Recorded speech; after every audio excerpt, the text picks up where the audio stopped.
Estados Unidos e Israel avaliam um ataque contra reservas de petróleo do Irã. E você vai ver também. Preço do petróleo sobe 5% após fala do presidente norte-americano. 360 cidades brasileiras estão com alerta para chuvas intensas. Incêndio atinge o edifício do Copan, cartão postal de São Paulo. E ainda, Brasil e Argentina disputam o título no futsal. Nunca os dois países se enfrentaram em uma final de Mundial de Futebol.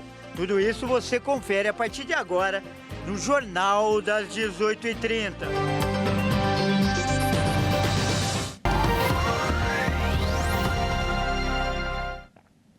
Olá, seja muito bem-vindo. Nós estamos ao vivo, agora são 18h35 pelo horário de Brasília.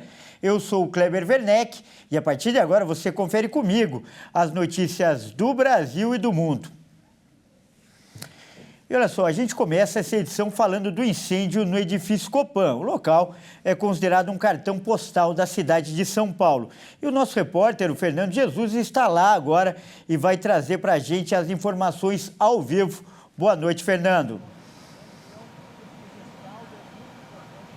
Boa noite, Kleber. Boa noite a você que nos assiste. O edifício Copan fica localizado na Avenida Ipiranga de número 200, localizado no centro da capital paulista. E eu estou bem aqui em frente ao edifício Copan, aonde o incêndio aconteceu. O prédio tem 35 andares e mais de 1.160 apartamentos. E o foco de incêndio aconteceu no 22º e no 33º andar.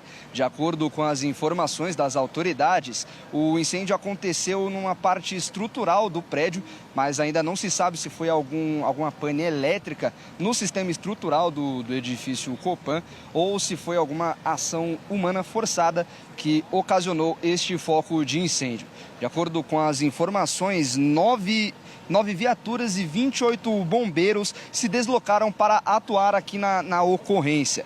E as autoridades também evacuaram as pessoas que estavam próximo a esses andares onde estava o foco de incêndio e também se preocupam para manter todas essas pessoas em segurança e longe do foco de incêndio até todo o trabalho terminar.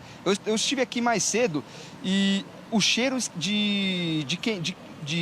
o cheiro de fumaça estava bem forte. Com o tempo vai diminuindo, mas ainda estamos sentindo bastante cheiro de fumaça.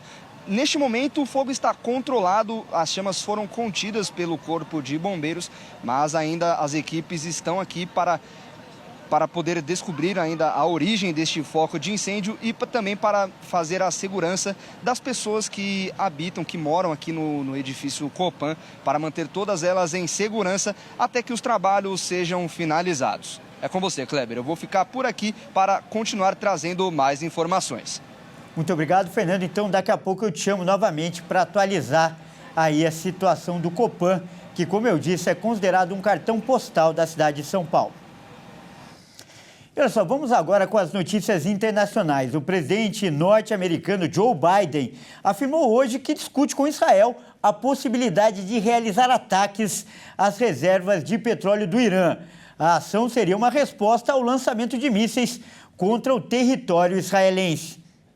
Perguntado se ele concordava com ataques israelenses contra a infraestrutura de petróleo do Irã, Biden respondeu: "Estamos cuidando disso. Acho que seria um pouco, de qualquer forma, sem concluir a frase."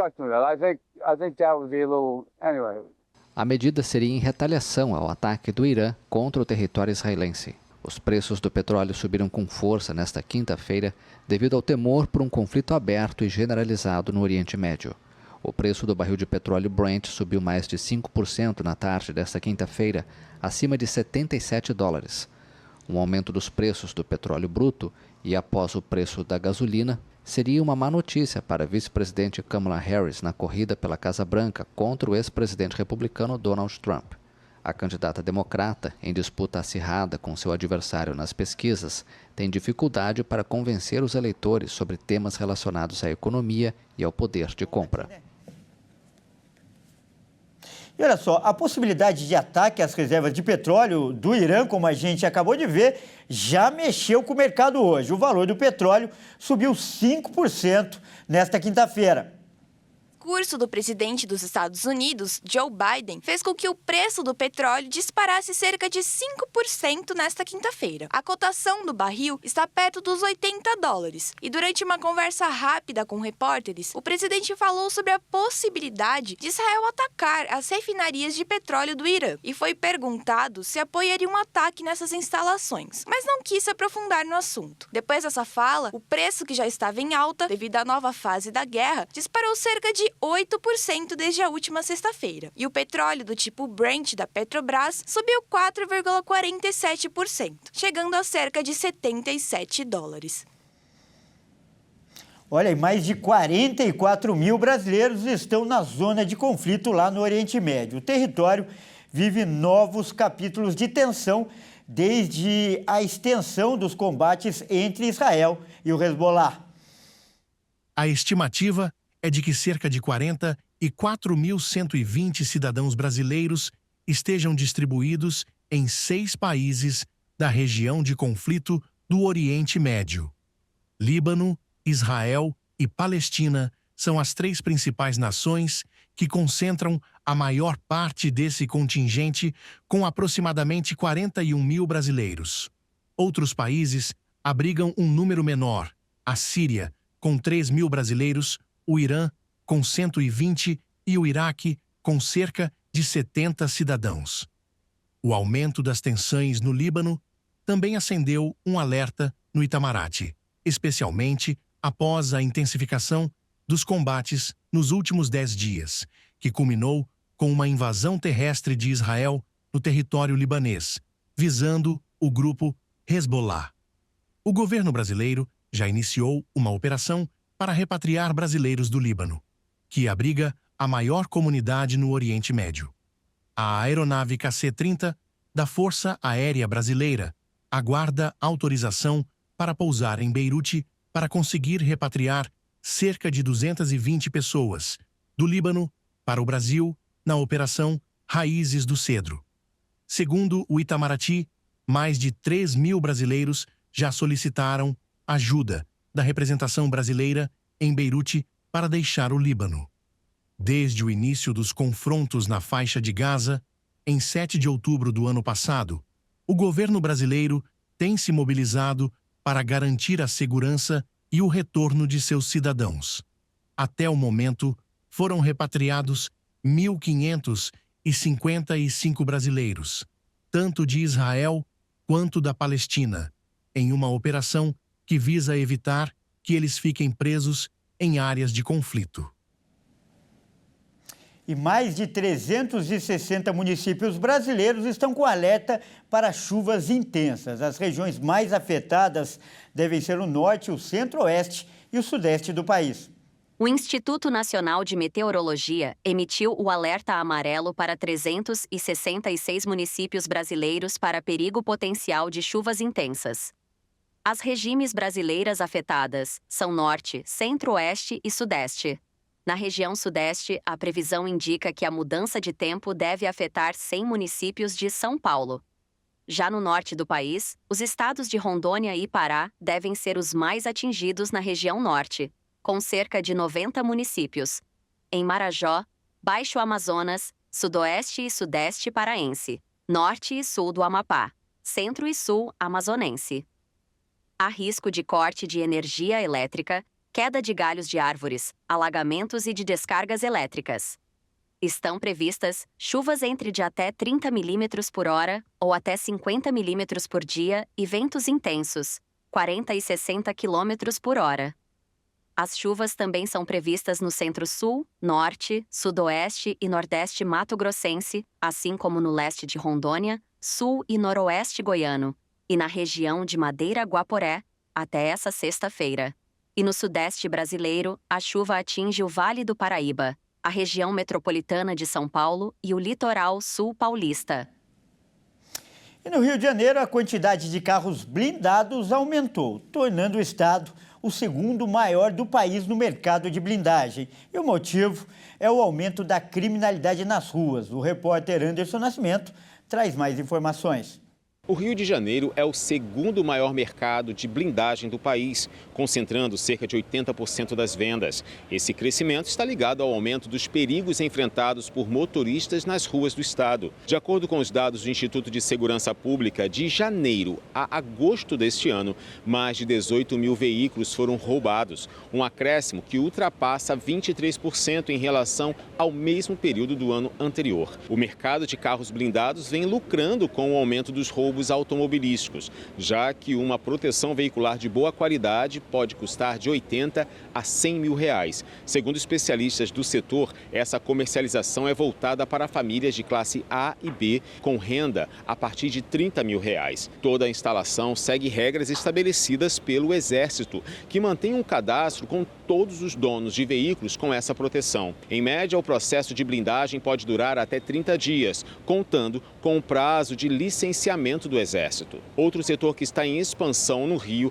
é o deslocação de veículos blindados com motorista para transporte de executivos de grandes corporações, com diárias que podem chegar a 4 mil reais. Segundo as determinações da empresa, esse tipo de automóvel não pode circular pela linha vermelha de madrugada ou pela Avenida Brasil em qualquer horário, como são consideradas zonas vermelhas de alto risco.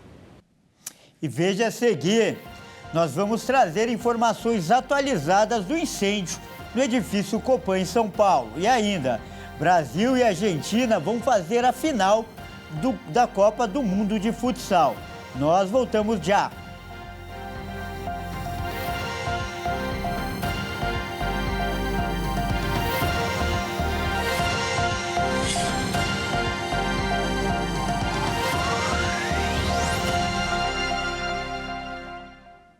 Mais uma vez, seja muito bem-vindo. Nós estamos de volta e ao vivo. São 18 horas e 50 minutos pelo horário de Brasília. Olha, a gente já volta a falar ao vivo lá do centro de São Paulo, onde o repórter Fernando Jesus está e bem em frente ao Copan, que pegou fogo na tarde de hoje. Vamos saber, então, como está né, no momento o trabalho dos bombeiros, Fernando. Eu volto com você. Boa noite, Kleber. Boa noite a todos que estão nos acompanhando. Eu continuo aqui no edifício Copan. Eu tentei falar com as autoridades, porém nos foi informado que apenas os comandantes dessa operação podem passar maiores informações e neste momento estão todos lá em cima, onde está acontecendo toda essa operação, nos andares que pegou fogo, e não podem dar maiores informações neste momento. Podemos ver aqui atrás de mim o caminhão do Corpo de Bombeiros posicionado. As mangueiras estão todas aqui, onde dá acesso para a parte de cima do edifício Copan. E eu estou aqui com uma moradora do edifício Copan, ela que mora no bloco B. O foco de incêndio foi entre os blocos D e E, então aonde ela mora está bem próximo do foco de incêndio. Eu estou aqui com a dona Aidil. E, dona Aidil, como é que foi toda essa correria? As pessoas chegaram de surpresa pedindo para as pessoas deixarem os seus apartamentos? Meu neto veio aqui e falou, vó, tá acontecendo um estranho, um fogo pegando no apartamento. Eu falei, não pode uma coisa dessa. 30 anos que eu moro aqui, meu filho, e tá acontecendo isso? Que isso? Eu não vou descer agora, não. Eu fiquei sossegada.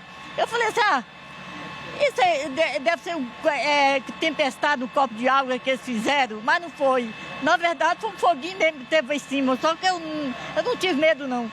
Só que eu fiquei preocupada porque vai fazer 30 anos que eu moro aqui dentro, nunca vi falar nada dessas coisas. Os guardas sempre atentos, os meninos que trabalham aqui dentro é sempre atentos, nunca vi um dos meninos tão bom, tão gostoso para viver com eles como os meninos aqui de dentro. Eu brinco com os meninos todo dia, eu brinco com eles, eles ficam atentos toda hora, tudo que acontece aqui dentro. Como é que aconteceu e de repente, né? Tá certo, Naidil. Eu fiquei passada. Tá certo, muito obrigado. As autoridades vão continuar aqui para deixar todos os moradores seguros e eu vou continuar aqui, Kleber, para trazer mais informações. É com você no estúdio. Muito obrigado, Fernando. A gente muda de assunto porque agora é hora de falar de esportes aqui no Jornal das 18h30 e quem traz as informações hoje é a Maíra Anjos. Boa noite, Maíra. Seja muito bem-vinda ao nosso jornal. E a seleção brasileira teve mudanças na convocação, é isso mesmo? Boa noite, Kleber, e a todos que nos acompanham. É isso mesmo. O zagueiro Bremer, da Juventus, sofreu uma grave lesão e teve que ser cortado.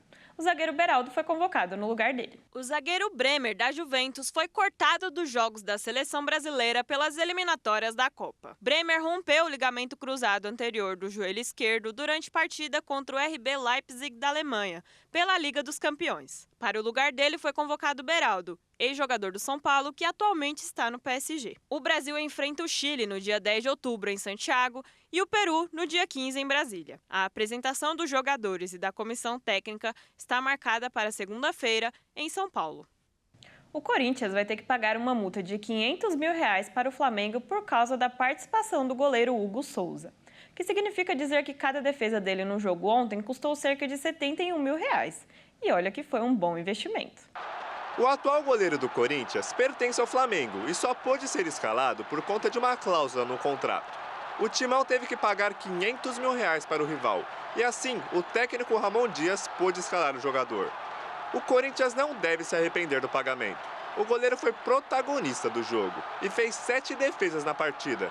4 delas foram consideradas difíceis. Dessa forma, o Timão pagou um pouco mais de R$71 mil para cada defesa do camisão alvinegro. Ainda não se sabe se na partida de volta, o Corinthians ainda vai ter que pagar mais R$500 mil para o Flamengo. Isso porque o time paulista tem interesse em comprar por definitivo o arqueiro. Caso a compra aconteça, o Timão não vai precisar pagar a multa para o segundo jogo na Copa do Brasil. Para chegar à final, o Corinthians precisa vencer por 2 gols de diferença ou uma vitória simples para levar para os pênaltis.